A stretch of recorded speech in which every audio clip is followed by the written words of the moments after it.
Dumating na sa North Korea si Chinese President Xi Jinping para sa kanyang kauna-unahang pagbisita sa bansa sa loob ng 7 taon. Personal siyang sinalubong sa Pyongyang International Airport ni North Korean leader Kim Jong-un at ng kanyang asawang si Ri Sol-ju. Nagkaroon din ng malaking welcome ceremony sa Kim Il-sung Square kung saan naghihintay ang libu-libong mamamayan, mga sundalo at military honor guards para salubungin ang Chinese President.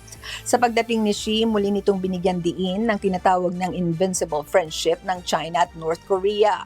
Matagal nang itinuturing ang China bilang pangunahing katuwang ng North Korea sa larangan ng ekonomiya, kalakalan at diplomasya.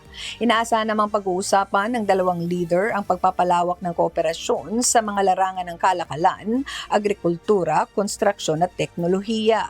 Kabilang din sa mga posibleng talakayin ang lumalalang tensyon sa Korean Peninsula at ang nuclear program ng North Korea. Sa kabila ng mga panawagan para sa denuclearization, nananatiling matigas ang posisyon ng Pyongyang. Kamakailan lamang ay giniit ng kapatid ni Kim Jong-un na si Kim Yo-jong na hindi maaalis o mawawalang nuclear weapons program ng North Korea. Inaasahan namang magpapatuloy ang pagbisita ni Xi sa North Korea hanggang Martes kung saan magkakaroon pa ng mga pagpupulong at iba pang aktibidad ng magkabilang panig.